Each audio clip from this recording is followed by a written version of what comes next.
Do you want to stay up to date with the messiest drama on the internet? Or what about those crazy viral challenges? Then be sure to tune in to TMZ Verified, the podcast.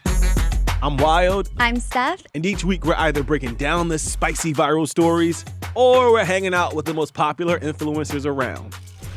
Tana Mojo is in the building. I don't even know if they're hating. They're probably just telling the truth, but we love the haters too. Sophia Franklin. Yeah, I mean, we can talk, but let's be real with each other, you know? Bryce Hall is here, y'all. Make some noise, people. I'm single, by the way. Right. So if you like viral drama, influencer culture, and just overall hot messiness, check out new episodes of TMZ Verified every Thursday right here on Spotify. TIAA is on a mission. Why? Because 54% of Black Americans don't have enough savings to retire. So in collaboration with big-name artists like Wyclef Jean, TIAA released Paper Right, new music inspiring a new financial future. With 100% of streaming sales going to a nonprofit that teaches students how to invest. Stream Paper Right now and help close the gap. In today's episode, we're going to talk about what to expect in the last consumer price inflation report of the year and what's ahead. We're also going to talk about where financial advisors believe that you should invest your $10,000 if you have $10,000 right now. And then we're going to talk about my amazing dip into the ice bath and how you could benefit from it too, possibly if it's something that you're interested in. Enjoy.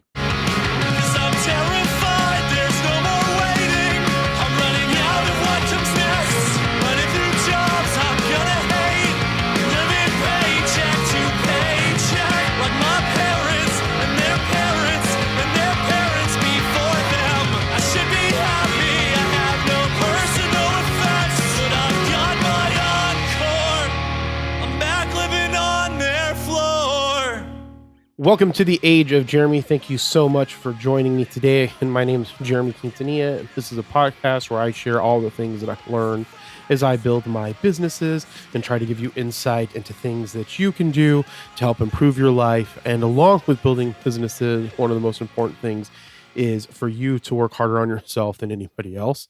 Something that I watched CJV do and then looked at it and said, you know, I need to get back to working harder on myself also than anything else. And so I think that it makes us better leaders, better entrepreneurs, better business people, and everything in between. So I think it's something that we should all work on. Now that's going to be different for a lot of people, but for me, it includes things like mindfulness, religious practices, sutra reading, martial arts, working out, things like that. Psychotherapy to help become work on psychotherapy along with communicating better with my wife and things of that nature. And therefore I can take all those skills and put them into the workplace and be, I guess, a better member of society.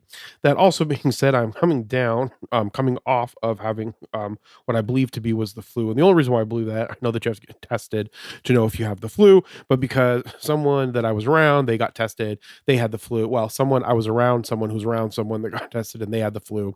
So I figured it was the flu. Plus I had a flu shot. I didn't get it that bad. The only part that's bad for me actually was after the day of getting really sick for one day resting, it all ended up in my chest, and that I can't actually beat. And so I think I might go get some steroids for that or take more garlic, or I don't know, we'll figure it out. But that being said, I apologize because throughout this episode, I'll have to pause quickly to pause the audio track so that I can cough or whatever, kind of like this, which is somewhat annoying when you're recording a podcast because then you have to restart the record. I mean, it's not super difficult. It's just kind of annoying. And definitely not something that I want to do, but I thought that I would do it anyway. So that being said, let's talk about fucking inflation. I went to Filiberto's yesterday for some lunch or dinner or whatever. I got me one of the meals, no drink. I got Danielle a couple tacos, and then got some extra tacos, and then got carne asada fries, and it was $52 fucking dollars. That is freaking outrageous for 3 people to eat the fries for Ariana. Now, I ended up eating all of that over the course of the day, the stuff that I had bought. So I guess I didn't really need all of that in one sitting, obviously. But I think that, or the part that I ate. But I think that it is pretty apparent that inflation has gotten crazy. And there's a great article in Bloomberg called What to Expect in the Last Consumer Price Inflation Report of the Year and What's Ahead. That being said, one of the things that frustrates me is that they don't ever really, from my reading, and I read through it. And what I mean by that is I read through it pretty quick. Now, maybe I missed something, but they never really tell you like what is happening that's actually going to increase the inflation or stop the inflation. And I always thought that that's been a little funny. I guess they kind of mentioned certain things. A lot of inflation increases has to do with money coming out of the system. More of it has to do with the fact that people go back to work after not being out of work in a long time, and that coupled with the stimulus over the last years, since 2020, has really increased our inflation. But we're coming off of like a 40-year high of inflation, and it's freaking ridiculous. So I'm going to jump around in this article here. There's a link to the article in the bio or the episode if you want to check it out. And again, please excuse my breathing. Again, have this ridiculous thing in my chest. It's hopefully going away. But if we look at the inflation is up 7.7% so far this year. So that take into account. If I just want to mention something, if you do not get a 7.7% increase next year, you lost money. If you have not have not received a pay increase that is like 7.7 to 10%, you are now poorer than you were a year ago. And that's why it's important to think about inflation and how your money is increasing over time, and the cash that you're bringing in, how you're bringing in cash. That is kind of shitty for a lot of people. I felt it, and I make decent money, right? And so I think that people really need to understand that. So some of the things that have increased the most, obviously fuel and oil. Eggs has gotten a little bit crazy. Airfares, butter, public transportation, flour, frozen baking products, utility piped gas, salad dressing, canned foods, vehicle repair, pet food, delivery services, vehicle insurance. So when we look at all those things increasing, right? When we look at all those things increasing, that's the reason why we're starting to feel it now, because it's all of the prices are increasing in all of these things that we are using on a consistent basis. And now that that's getting set into our system, now that feeling is hitting many more people than originally, right? It's going to start off hitting people that are less fortunate or and more towards poverty. Then it's going to go to that poverty to middle class level. Then it's going to take a little bit longer to get the middle class and upper class level. But now then everybody starts feeling it, and now we have to figure out how we can combat that. And one of the ways to combat it is to make more money, right? Because we can't rely on the government, right? We can't rely on corporations to be good, right? We can't rely on the government to really do a lot of things. They bitch and moan about everything between both of the parties, so it takes forever to get everything done. And so when we look at that, how can we look at making more money for ourselves? And that's one of the things that we need to get out of our heads when it comes to inflation, or change about how we look at inflation. Is that, okay, I'm looking at inflation, I'm making less money. How can I make more money? And I know that that shouldn't be how it is, but it is how it is. So while we're working on trying to figure out how to fix that, or if you're wanting to fix that and you want to go into politics or to something along those lines, that's great. You should do that if you want to change these things systemically.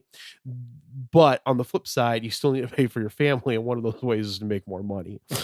So the path of U.S. inflation in 2023 may have more surprises in store after a year in which consumers suffered the biggest cost of living hit in 40 years, spurring steep interest rate hikes by the Federal Reserve and spooking investors. The November Consumer Price Index due tomorrow, or it will be out today. I'm recording this on Monday.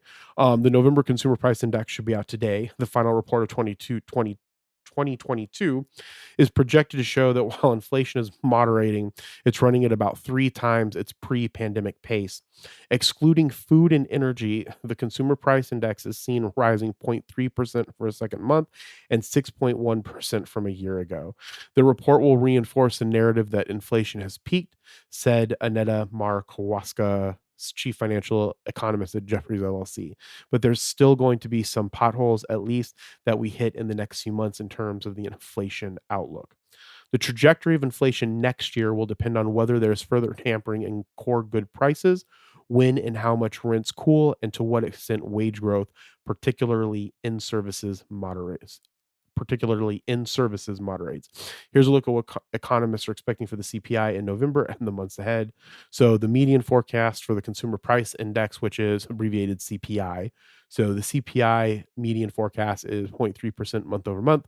Core CPI is 0.3%, and then Bloomberg Economics expects 0.2% Consumer Price Index and 0.3% Core Consumer Price Index. Prices of U.S. cars and medical care services are expected to decline next year, with the latter largely reflecting updated source data that drove a record drop in the health insurance price index in the prior month's report. Shelter, however, will remain a big driver of inflation because of capitalists. The October CPI showed a welcome slowdown in rent as well as owners' equivalent rent, which posted the smallest month gain since July. But given the size of the pullback, Oscar Munoz, U.S. macro strategist at TD Securities, said he's expecting a small bounce in November. Economists see the housing components as a wild card for the month. And why it's saying a small bounce in November, because we're getting the November reports here in December. So we're going to see it bounce a little bit in November, and that's going to add to that increased inflation. Small categories could also see some reversals after outsized moves in the prior month. For instance, the cost of hotel stays, which surged 5.6% in October, are expected to ease or even decline. Apparel prices will also likely drop for a third month amid high inventory and heavy discounting heading into the holiday season.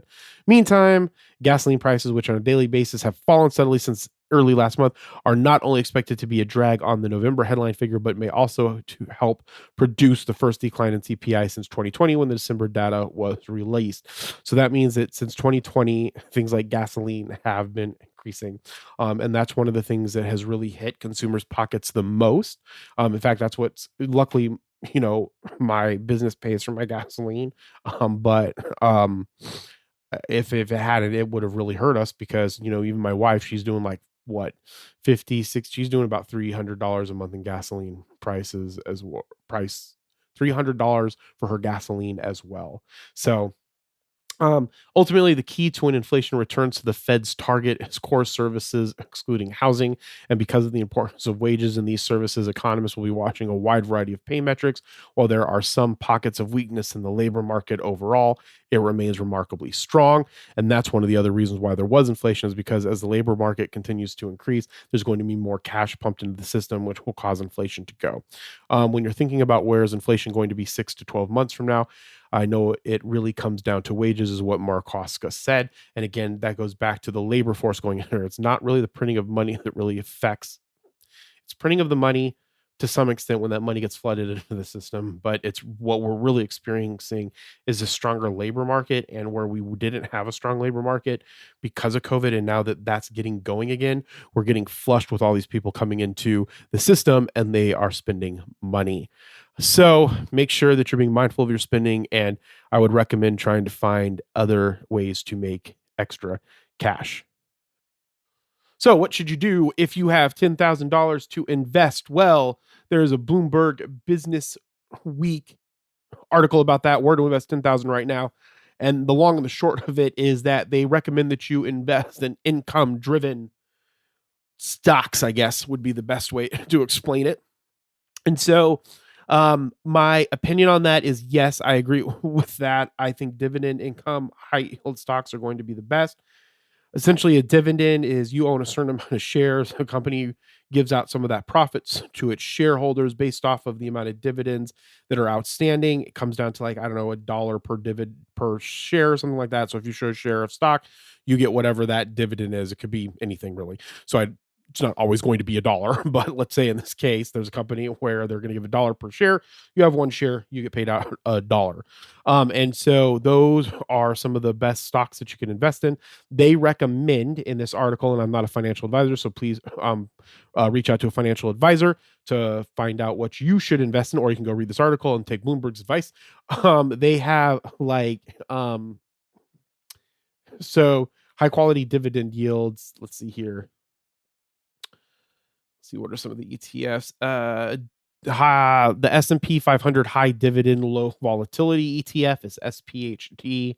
That's one that they recommend. They recommend that Halpso shares US quality dividend ETF. That's OUSA. Stock symbol. Global X S&P 500 Quality Dividend ETF. That's QDIV. The reason why they do an ETF, it's like it baskets things that meet whatever it is. So like in the S&P 500 dividend low volatility, they're going after stocks that yield a higher dividend than other stocks that also have, according to metrics, lower volatility or a lower relationship probably to how the markets move, right? And so because there's a lower volatility, that's lower risk, but you're also getting that higher dividend payout added back into it, unless you get it paid out as a check, which you could do depending. Anyway, and so that being said, I would recommend looking at ETFs or talking to your financial advisor. ETFs, in my opinion, I like iShares ETFs. They're by BlackRock.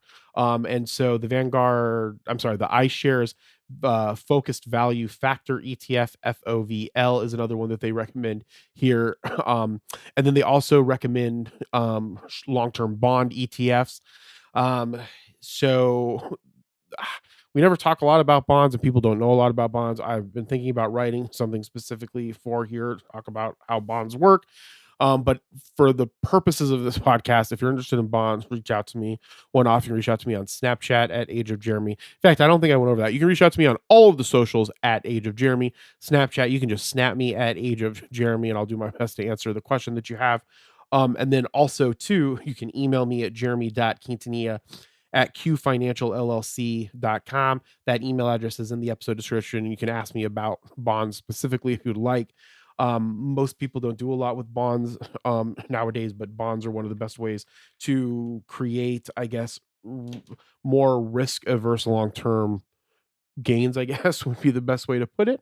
And it's essentially providing debt to a company, and they're fun. And so people should get into them. The only bonds that I own are currently through ETFs. I'm building up value inside of one of my TD brokerage accounts to invest more in bonds, specifically municipal bonds, because of what they do for the cities and so forth. And that's something that I enjoy just doing in general. And so, and then you kind of can trade them and get good returns on them. But that being said, we'll not put that into this episode. So I would take a look at this article. It's in the episode description. It's called Where to Invest $10,000.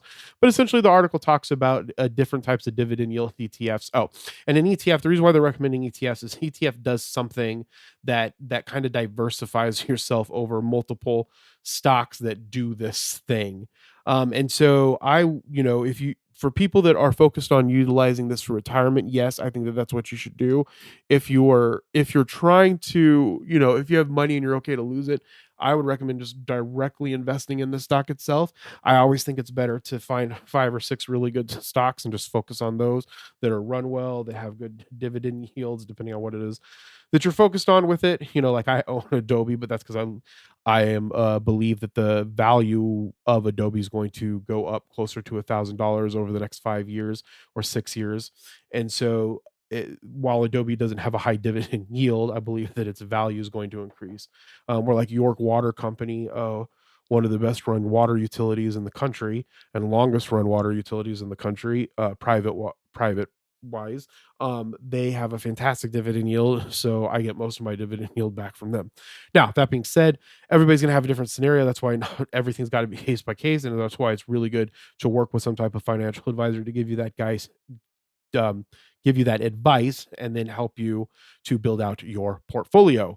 All right, so make sure that you check out that link in the episode description for that article, and then also check out the other Bloomberg article. I recommend that you get Bloomberg just because they have really good business articles that you can read and gain insight into, and that's one of the other things that I really push and focus on is people reading news more intelligently, I guess, or slowly looking at it themselves and making assessments and judgments based off of what they read. So let's take a quick break.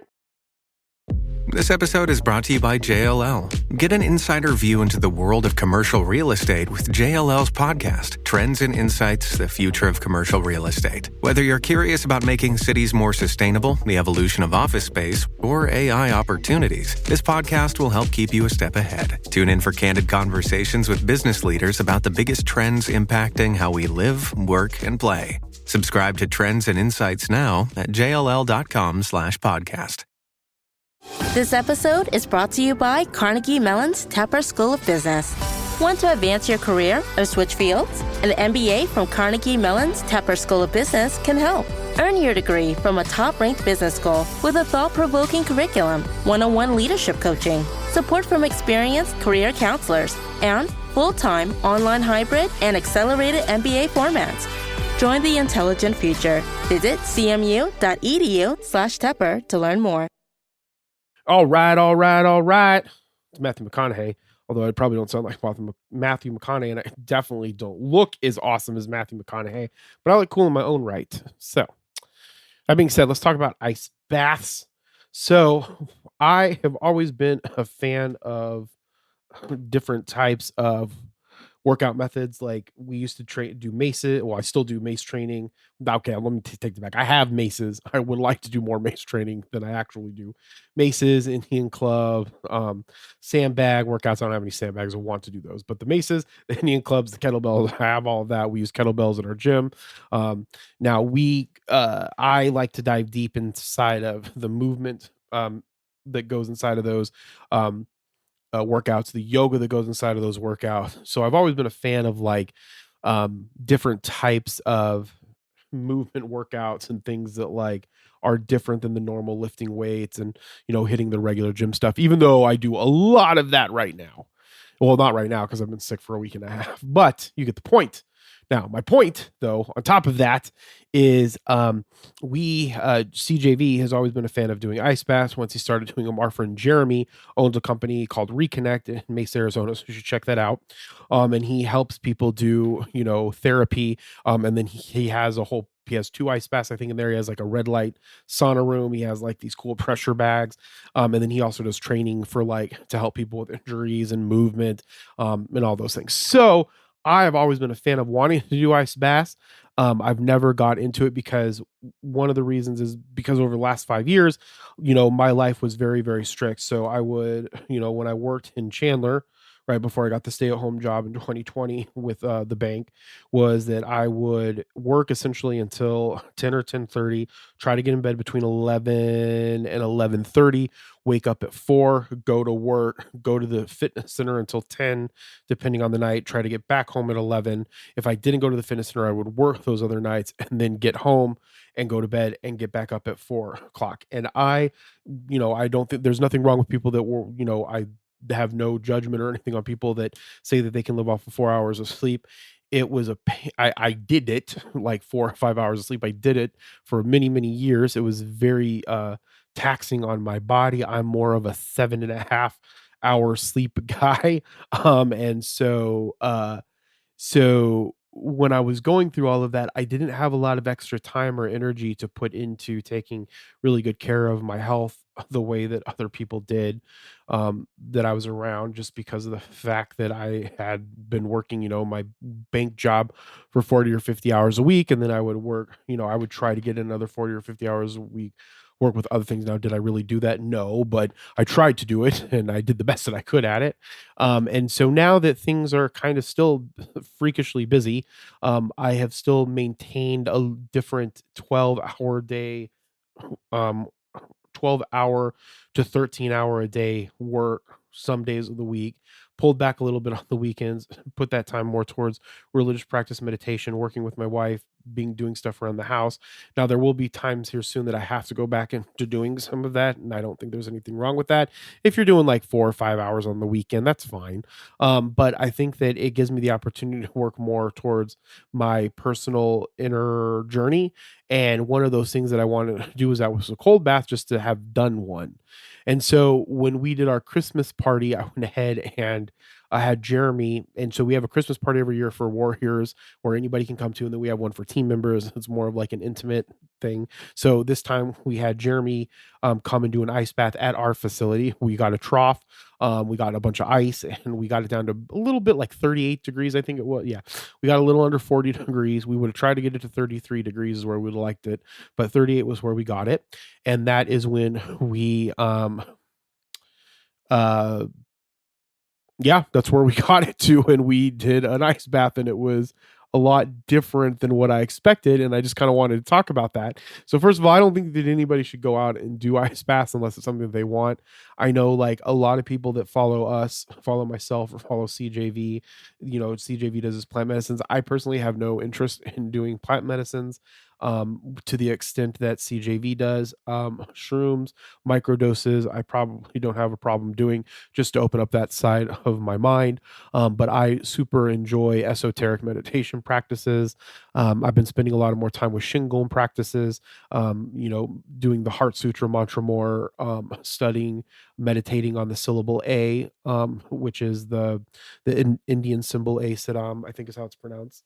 And so I've been really focusing on those types of things, trying to really figure out how I can help bring Buddhism, esoteric Buddhism, to Glendale, Arizona, and be a proponent of that. And so I don't have that want to do that. And so my point is that if you don't have the want to do the ice bath, don't feel because anybody else does it that you have to go and do it. Just do it because you want to experience and want to do it. That's what I wanted to do. I wanted to experience it. Now I wanted to experience it because I thought it would just be really cool to see what that experience was like. But the experience that happens with it and the way that Jeremy teaches it at Reconnect kind of opened my mind to wanting to do it even more and adding it into a regular part of my practice. And that's what I'm explaining right now. So over a couple of years ago, the ice baths got really prominent because of a gentleman named Wim Hof. He has a breathing meditation that he does. It's a yogic style meditation where you essentially do fast inner and harsher outer breath, essentially, for the most part. I'm super paraphrasing this. You do inner breaths and outer breaths open mouth, right? You do it in a fast pace, and then on some of the exhales on the last part of the fast paced breath, you hold it, and what it does is it creates like a euphoric sense. And so like if you ever heard about like yogis that meditate on top of a cold mountain, they're essentially doing this type of breathing. So what he's doing, I don't think is anything that's really new. I think he took it, he repackaged it. He's a very kind guy. It seems like John's had or CJV's had the opportunity to meet him in person. So it was Jeremy.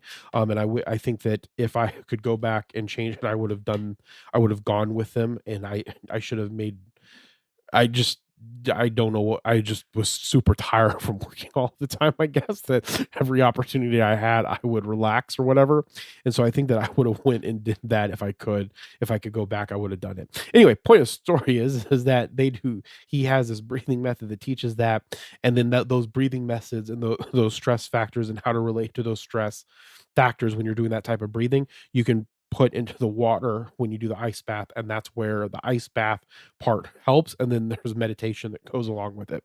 And so I think that because of him, it's really gotten popular. However, when I was in high school back in the early 2000s, and then when I would watch like reality TV shows on MTV in the mid 2000s, when they would do sports, they would always do the ice baths after it, because ice baths, knowingly, we know, right, as a society for the most part, that they do improve performance when you're having heavy performance, and then you go and do that cool off, or you do them between that to increase performance. So we know that ice baths do that.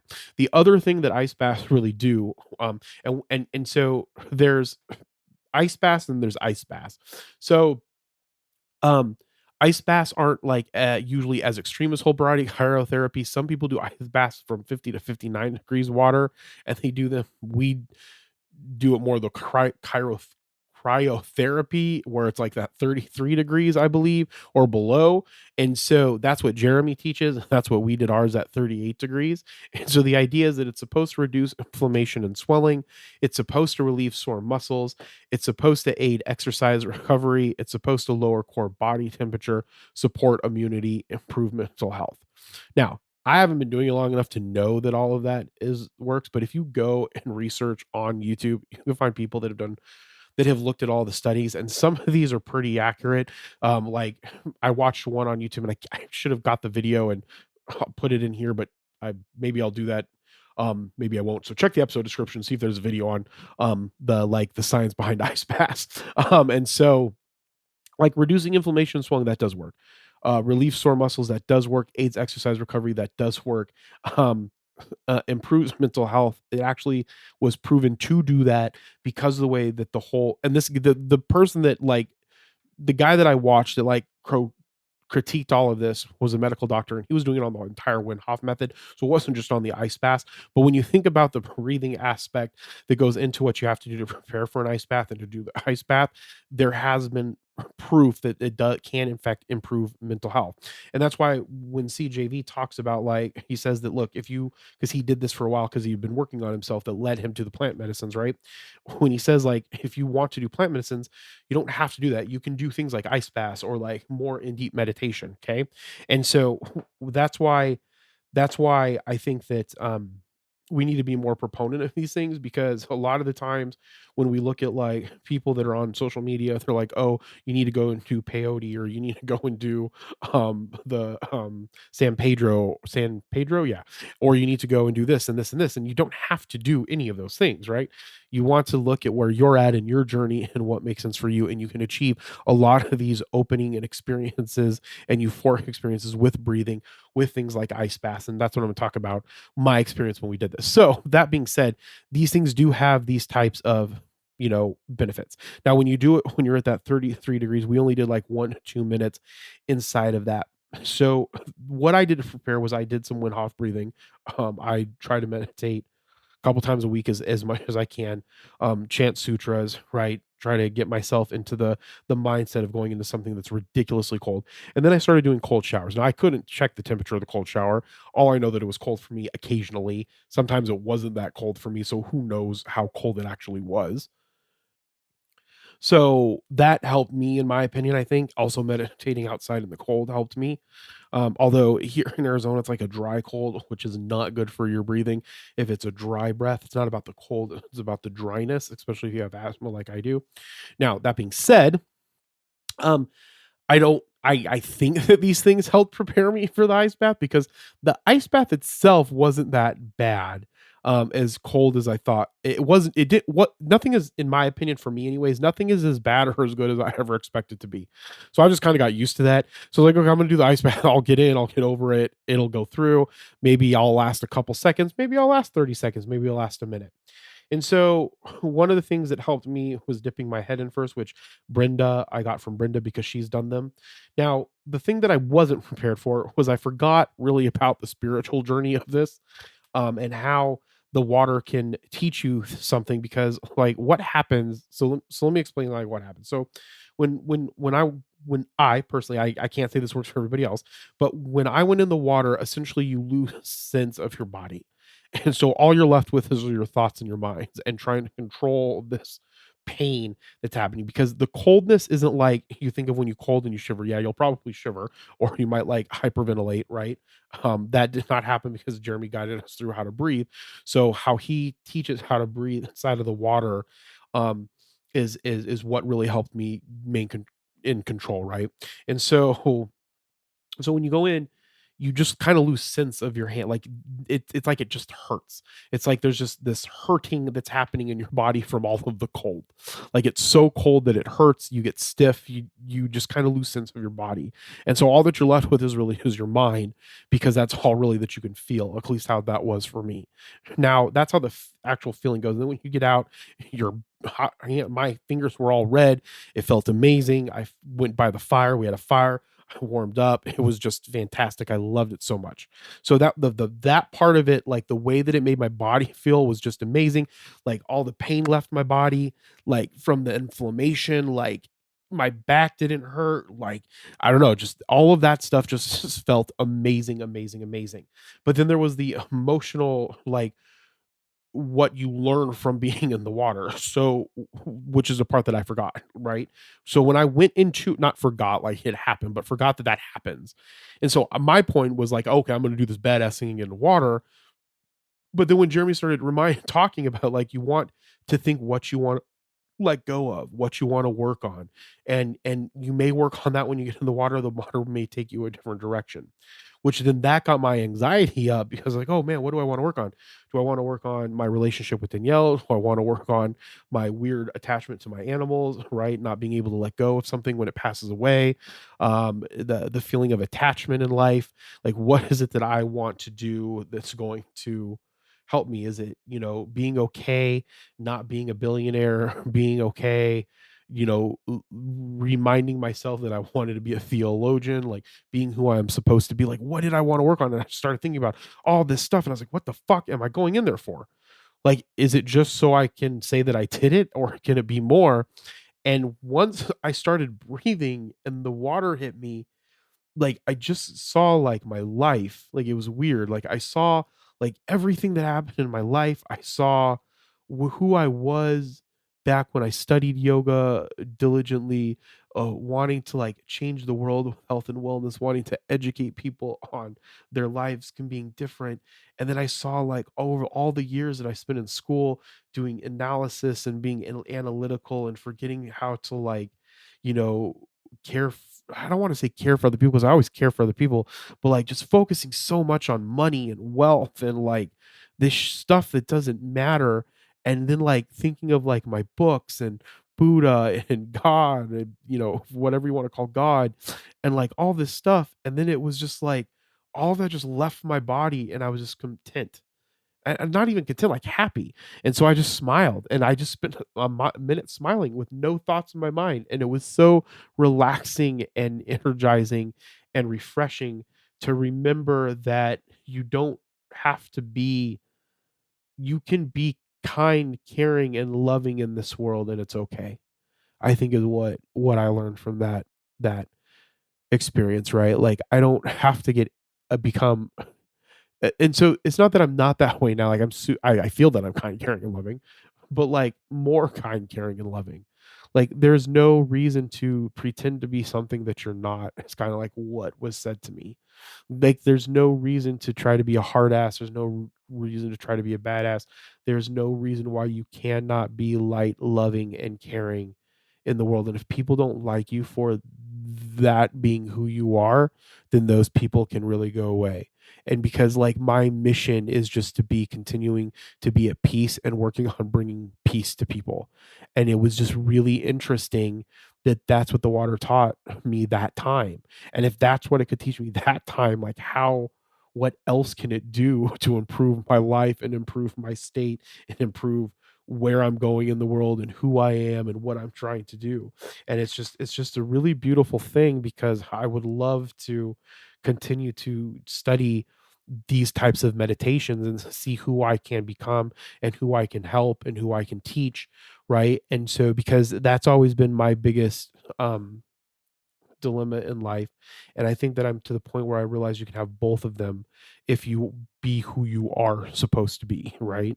And what I mean by both of them, I mean being wealthy, be a religious leader or be a religious explorer or theologian or explainer of things if you take the time and do that. And so that's kind of where I realize where my niche was in the content that I bring. It's like taking all of these things that we look at in the world, wealth, gaming, all of this, and reminding people and adding things to that knowledge about mindfulness and being able to sit and being present and being able to take it back to yourself and work on you so that that DNA of what is in you, where you are at in the world and what you do for the world can change over time and affect the world and ripple throughout the world, right?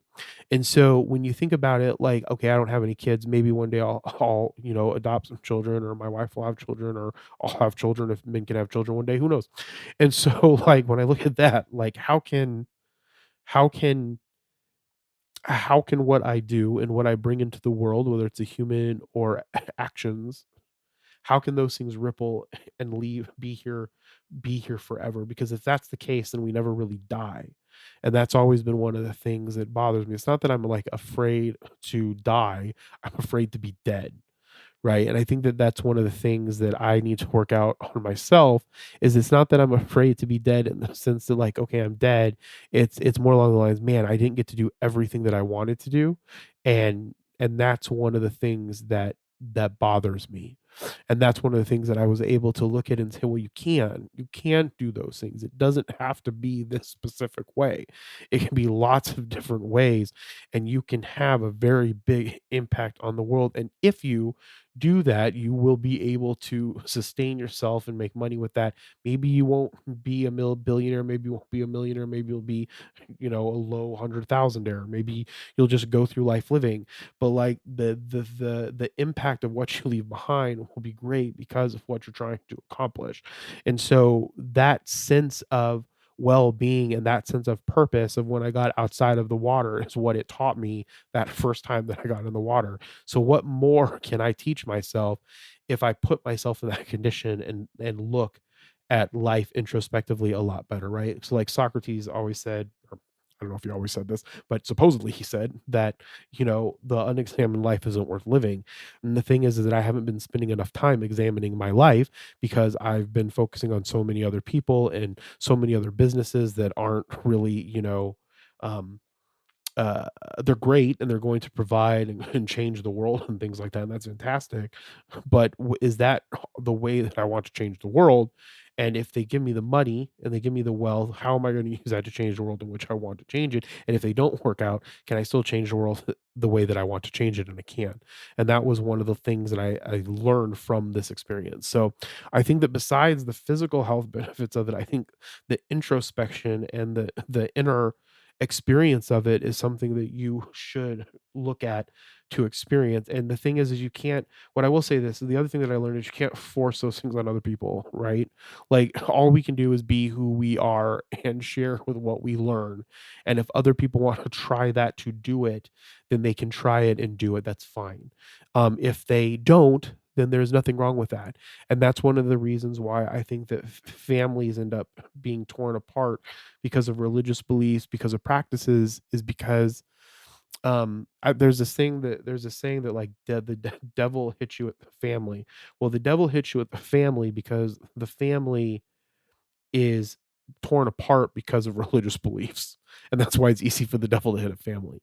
So Jesus, people that follow the life of Jesus and follow Christianity will often sometimes say that, that religion or that Christ is more important than that family. So that family is already in disarray because of that. And then the family can hit you there at the family. What I'm trying to say is, yes, that's all possible. My thing is that don't let your religious experiences and practice affect what you think and should want out of that other person. Maybe that's a conversation that you guys need to have to say, maybe we need to work on this together because I would like you to try these things with me, but don't force anything on someone else, because I think that that's really what destroys the families.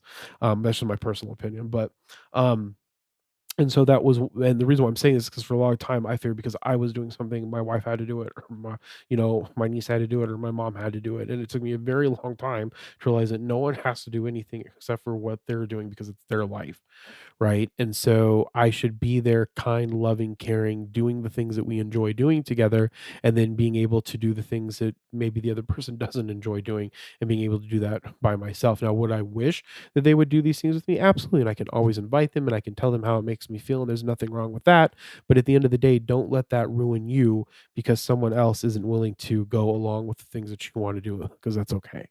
So it was just a really amazing experience for me. Just the one time that I did it, and I hope to do it again. And if you feel that it's something that you want to do and you're in Arizona, reach out to Reconnect. Jeremy Mudick it's his business, RE Connect, CONNECT. I'll put the link in the bio as well, and you should definitely check it out.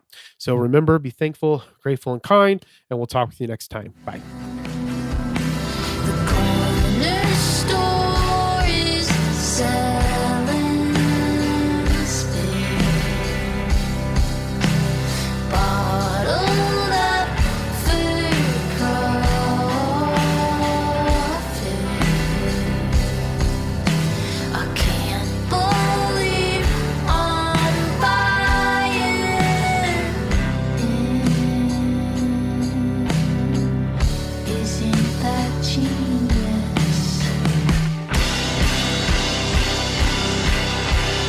Thank you so much for listening to today's episode. If you enjoyed it, which I know you did, make sure that you like it and subscribe to it in your favorite podcatcher or wherever you're listening to it right now in your podcatcher. And if that podcatcher allows you to rate this episode, please rate this episode. Just be honest. It'll make me look at it and be like, oh, I could do better. Or it'll be like, cool, people really like it. And then the algorithm's going to get it in front of more people. The opening song was Brave Faces Everyone by a band called Spanish Love Songs. Clothing song was Threatening Each Other, Recapitalism by a band called Illuminati Hotties. I use Neumann microphones. Zoom L8 is my mixer. Remember, be thankful, grateful, and kind. And again, we'll talk with you next time. Bye.